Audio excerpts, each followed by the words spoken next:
Hello, everybody, and welcome back to another episode of the Canary Wharfian. David, it's a pleasure to have you on board. Thank you very much. Can we start by hearing a little bit about what your career path and your story is, where you started and how things evolved? Of course. So I grew up in Dublin in Ireland, and I went to study economics and geography in Trinity College Dublin.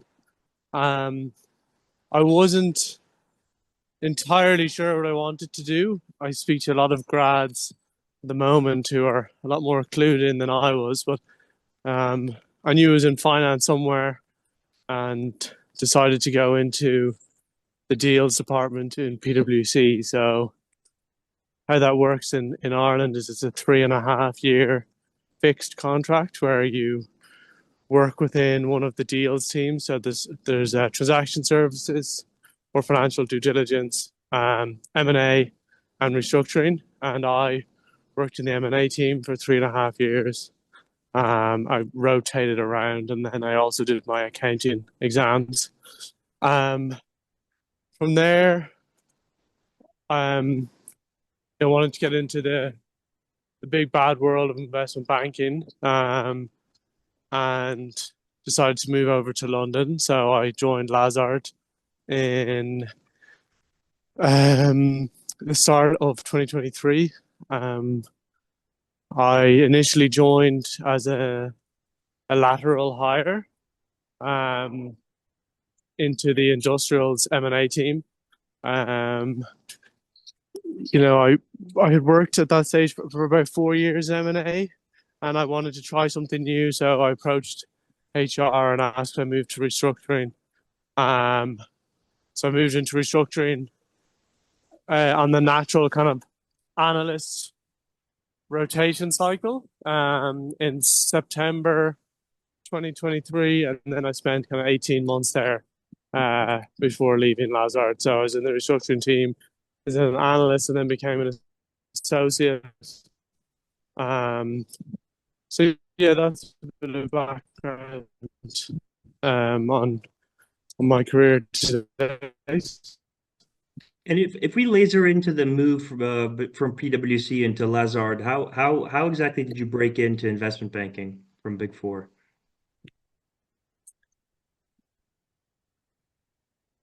Yeah, so listen, I will confess it was not easy. Um, and it took a very long time. I think that I knew, um, like basically my accounting exams finished in August 2022, and my contract finished in kind of May or something in 2023. And effectively, the second my exams finished, everyone else was kind of celebrating and whatever. I went straight to recruiting, and I had also been preparing, you know, in advance of of passing these exams to recruit. Um, I I was looking at pretty much everything. Not gonna lie, like I was looking at private equity, I was looking at investment banking, etc. But I knew I'd probably end up in an investment bank. And the recruitment is all the same pretty much. And so I was constantly reaching out to people, um, getting advice, getting input, and effectively, I think the key thing that I did was, and there was advice given to me by one of the people I spoke to, was I created a script.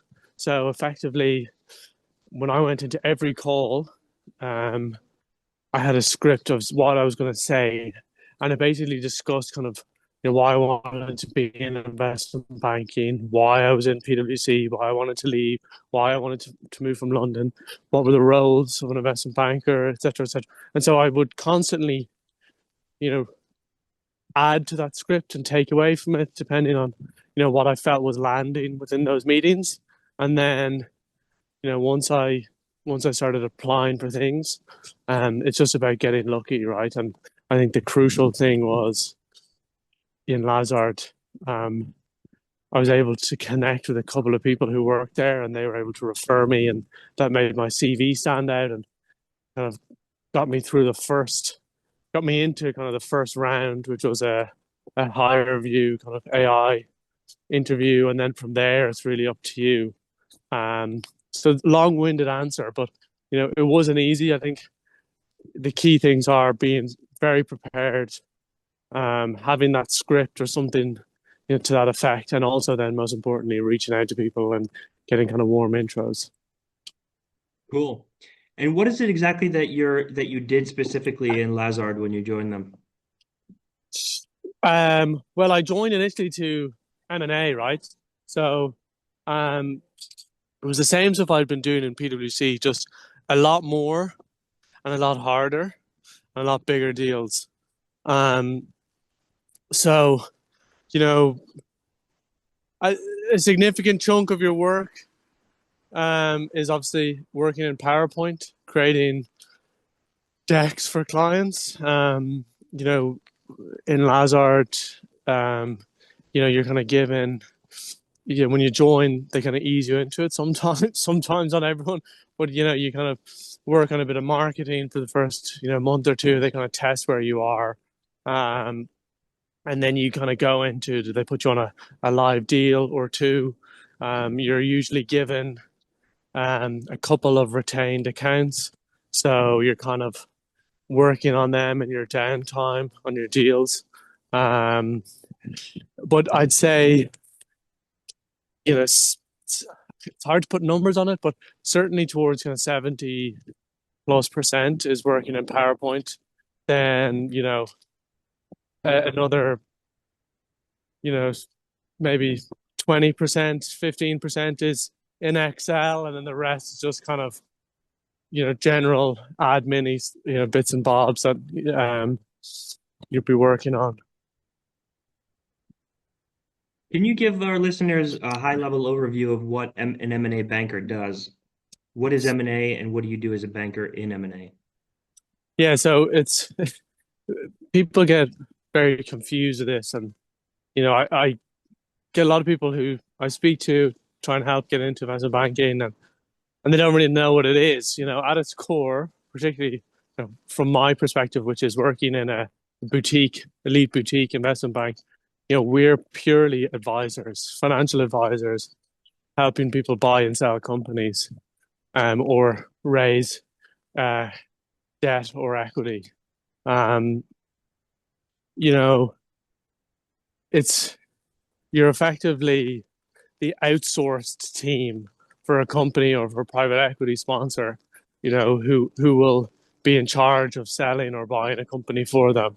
So, you do everything from drafting the marketing materials to, contacting buyers to negotiating the deal itself. You do basically everything. I always find it helpful if you think of it like buying a house, um, and say you're buying a house and you don't really know what you're doing, you might hire a broker or a banker to help you do all of everything from finding the house to running the numbers to arranging the financing to negotiating the legals and then to closing the transaction. So that's, I'm not sure how good of a description that is, but that's the way I describe it. Can you walk us through an average day in the life on the desk? And if you have any cool war stories, feel free to share them. Yeah, of course. Listen, I think you know every day is different, and because I worked in M&A as well as restructuring, I'll give you a day in the life of both.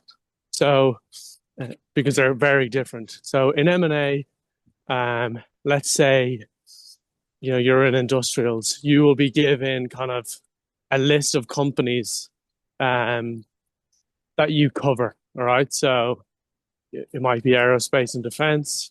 You might let's say you're covering aerospace and defense. Let's say it's Boeing's quarterly earnings that day.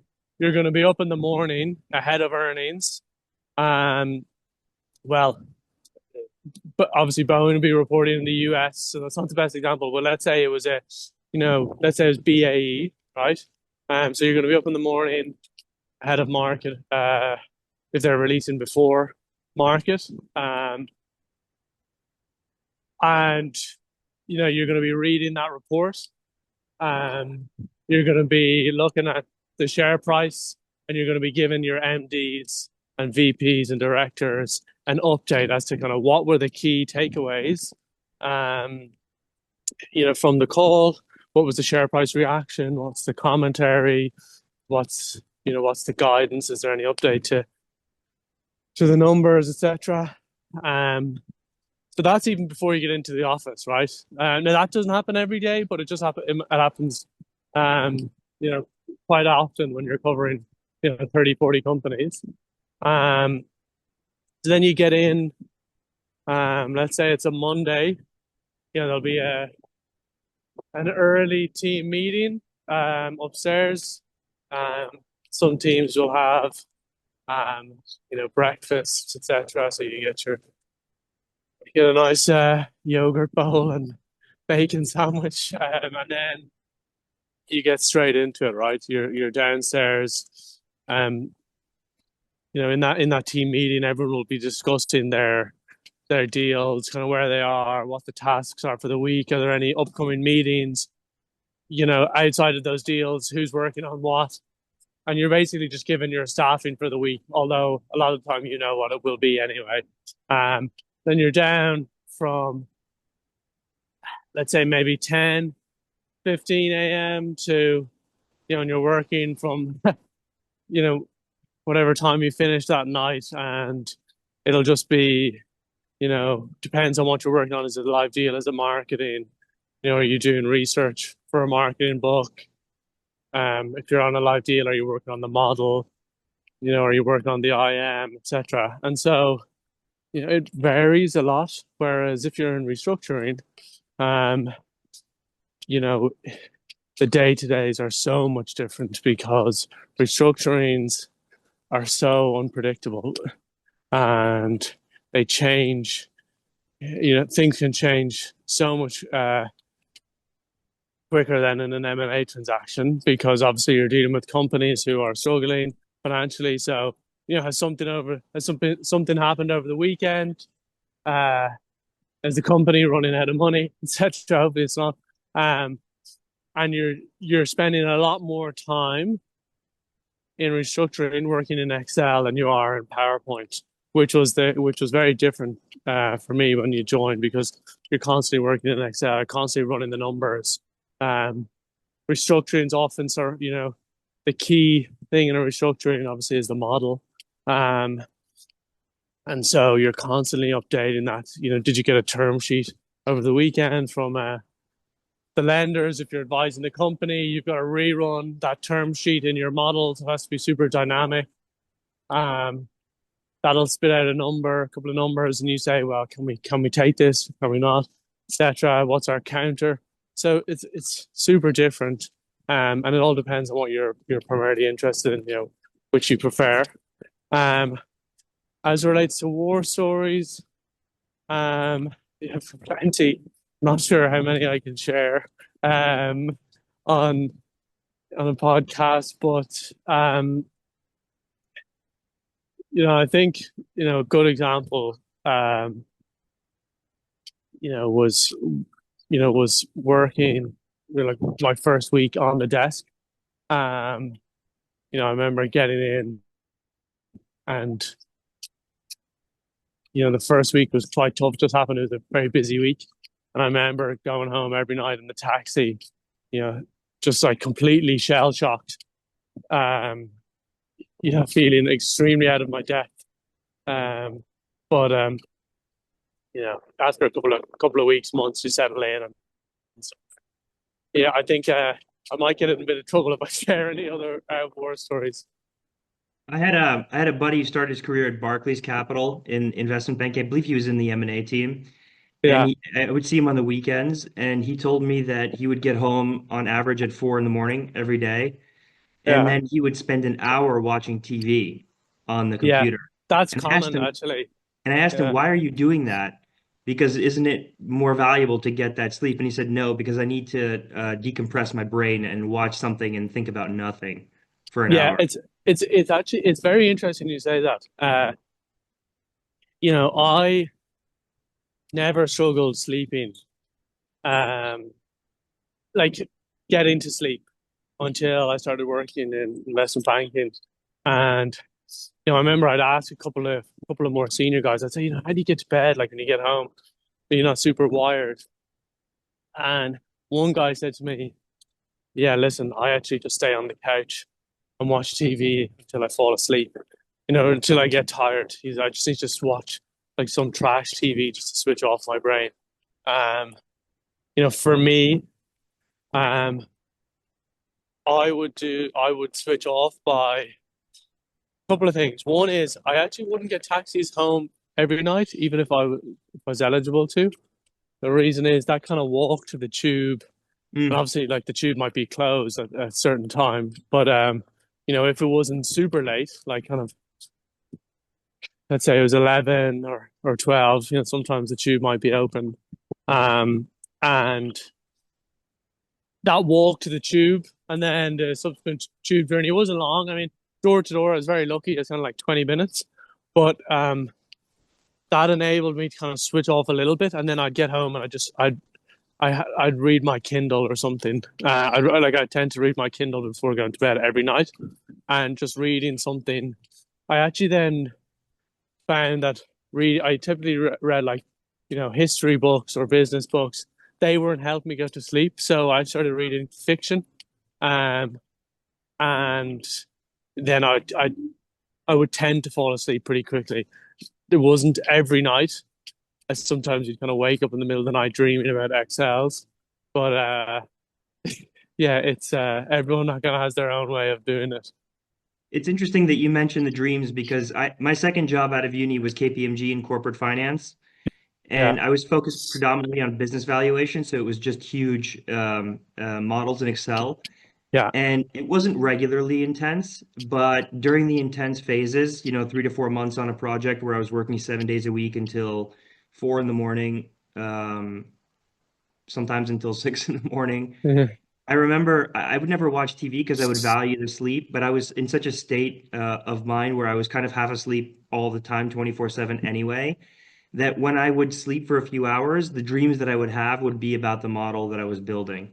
yeah. That's actually very accurate. Like, I've been there, done that, uh, and yeah, you do. I mean, like, I would have some crazy dreams of like actual PowerPoint slides, Yeah. designs in my head, and I'd wake up in the middle of the night, I'd be like, oh, I should, make it because in M&A, like a lot of the time if you're designing PowerPoint slides, and yes, there are precedents, and you have loads of examples that you can use from another PowerPoint deck someone's done, but you find that you end up taking a lot of pride in your output, and so when I moved to restructuring, I was kind of bringing a bit of that M&A flair, nicely uh, designed pages, and you'd kind of come up with different designs in your sleep. Um, that was really weird. I don't know how the brain works in that way, but yeah, it's very strange what happens when you're very tired. Yeah, really interesting that you would come up with designs in your sleep. Yeah, Just to stop here for a sec, because I don't want to scare our listeners away from this, and I wonder if you'll share my view. But in my experience, those times were they are brutal and they are hard to go through and to live through, and you are exhausted while you're doing it. However, on the other hand, when you're actually experiencing your models and your PowerPoint slides in your dreams, to my mind, that's indicative of the depth at which you're learning. yeah, And I came out of those years of KPMG feeling like those numbers and those models were just beaten rather violently into my DNA. And yeah, nowadays I can do it as though it's second nature without really even consciously thinking about it too much. yeah, So while it's difficult, anything in life, in my experience, that's worthwhile and effective, like getting into shape through CrossFit, for example, it's the yeah. same principle. It has to be hard and it has to be grueling. And I wonder if you share my view on that.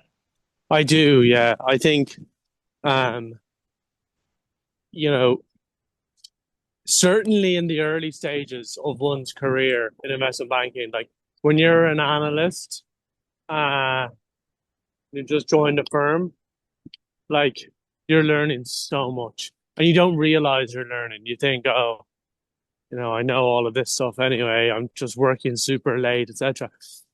But you are learning, and if not anything, you're learning discipline, um, and by as time moves on, um, the stuff that would have taken you a couple of hours, doesn't take that long at all, and it becomes second nature to you.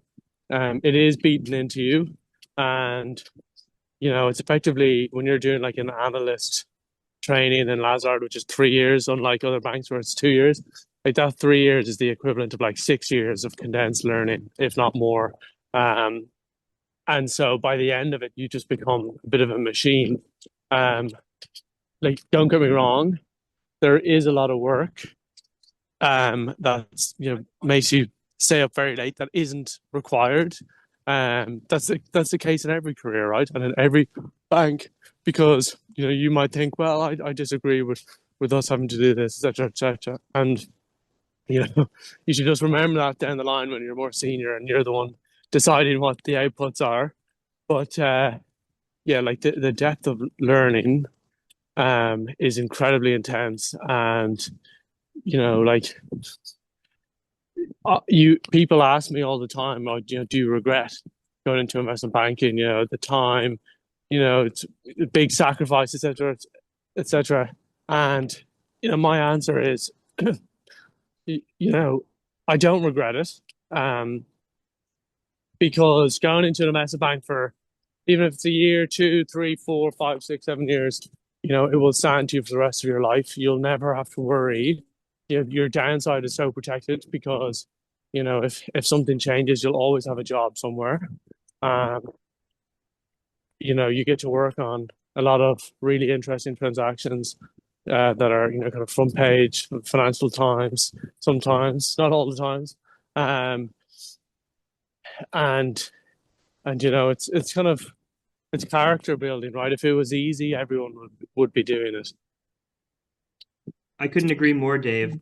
Before we move on to the next topic, I just want to share a final thought here between the short and long term, let's say, career strategy in investment banking, because I think that Mm-hmm. ultimately the intensity of the learning that you experience for the first, 2, 3, as you said, maybe 4 or 5 years, in my view, it's not sustainable in the long term. And if you continue doing it, beyond the kind of 5, 6, Yeah, into the 10-year mark, I think that it will have a profoundly negative effect on your health that yeah, you could end up paying for in the even the longer term in your 40s, 50s, and certainly yeah. Agreed. after that. Question about restructuring versus M&A, and specifically how that relates to those people that have ambition to transition from IB into private equity. Yeah, You said that in M&A you're doing 75% or 70% PowerPoint work, whereas in restructuring you're doing mostly Excel work. yeah, And my question can be bracketed into two, because I think that to get into private equity, you need to have two things. One is branding, and the other yeah, one is actual experience. yeah. So if we look at both of those perspective, branding and actual experience, which do you think is more valuable, M&A or restructuring for those with ambitions to break into private equity?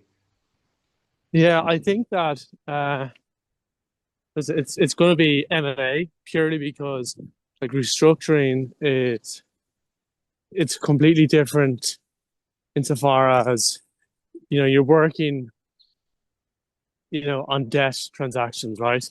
So private equity, like you know it is what it says on the tin, right? It's equity. And restructuring is more focused to um, private credit and distressed debt hedge funds. That's a kind of they're the main exit options in restructuring. Um, it's not super common for people who have only worked in restructuring to then go work in private equity, because they're completely different things. Now, if you have done both, and I'm biased in that sense because I did both, um, it gives you really good options for exits. And it also makes you a much more well-rounded banker because, investment banking, M&A,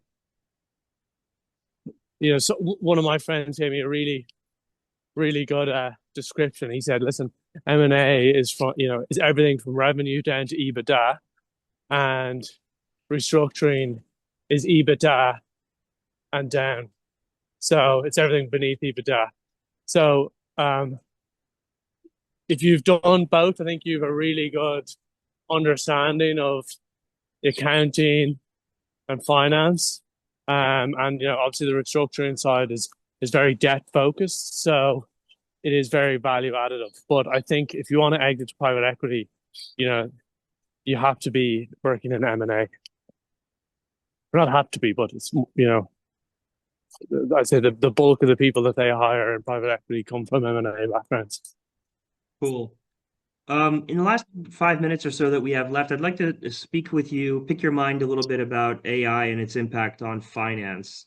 Yeah. There's a lot of automation, a lot of talk about automation, especially with respect to junior jobs, the potential for junior jobs getting wiped out. Mm. ChatGPT has hired a team of investment bankers to build out their model specifically for investment banking Hmm. slash financial modeling. I would imagine that this should relate at least to PowerPoint. I haven't seen any good AI products that are generating good PowerPoint slides. Yeah, me too. So yeah, what are your thoughts about this? Do you think it's as good of a career path in light of what's going on in the AI space? Yeah, I think like, you want to work if you want to work in forever industries, um, to protect your job from AI. I think banking is a forever industry, like energy, real estate, etc. Um, and like the nature changes all the time, right? Like a good example, right, is think of trading in the kind of 80s, 90s, even early 2000s. It was primarily done by people on the phone, um, for all different sizes of trading. Now, like the bulk, I'm not sure of the percentage. I presume it's kind of, I think I read something recently. It's like over 90% of all trades are done, uh, they're all automated. Um, and then the kind of bigger block trades are done still over the phone. You know, so the quintessential trader, their job has changed. Okay. Um, and so it's gone from being someone who is really good on the phone to then someone who, can understand the machines that they use to automate these transactions. Um, and there are still use cases for people who do it over the phone, but there's just less of them. I think in investment banking, um, it's not to the same level. I'd say there'll be there's going to be a lot less jobs lost to automation than there is in say trading. So if you're kind of looking at becoming a trader, I would be having some serious I'd be thinking about that a lot and saying, am I protected here? Whereas investment banking, I think certainly for the next kind of few years, there's a lot of noise around AI, and it is extremely useful. And like Lazard would be a massive proponent of AI. They're really at the forefront. They even have their own kind of in-house AI system that was developed by one of their bankers, which was far more effective than ChatGPT, and because it was just purely tailored to finance. And the best they always described it as this, and we view AI as like another intern. Um, you ask them to do a task, they're going to give it to you, and it's not going to be right all the time. There'll be bits and pieces in it that are correct and very useful, but you tend to kind of need to review it. And so the key is like there's always going to be a need for those people who've kind of spent hours and hours, as a junior, and then in the numbers who will be asked to review these things. And investment banking, M&A and restructuring, a lot of it is just strategic advice. So you can't like a machine can't really give you strategic advice on a restructuring versus like, an MD who's been doing it for 30 years. Like they Yeah. know, they've seen everything. Okay. Yeah. Like Yeah. they And they just have the use a network. exactly. They see something and say, oh, well, that reminds me of this transaction, 20 years ago. Like AI is not advanced that's going to pick up and going to be able to advise you on, you know, chapter 11, or Starug in Germany, or a RP in the UK.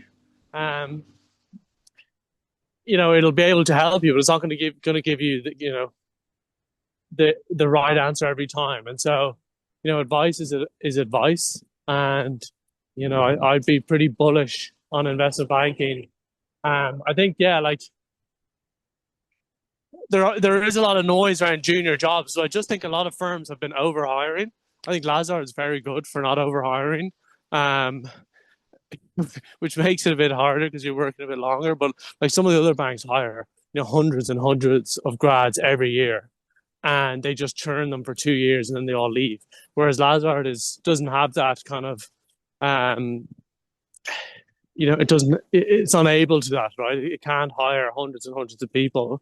They have to be selective and they want people to stay. And so I think that's why it's a little bit different in my experience. David, that wraps it up. We're out of time. Thank you so much. It was a pleasure to have you on the Canary Wharfian podcast.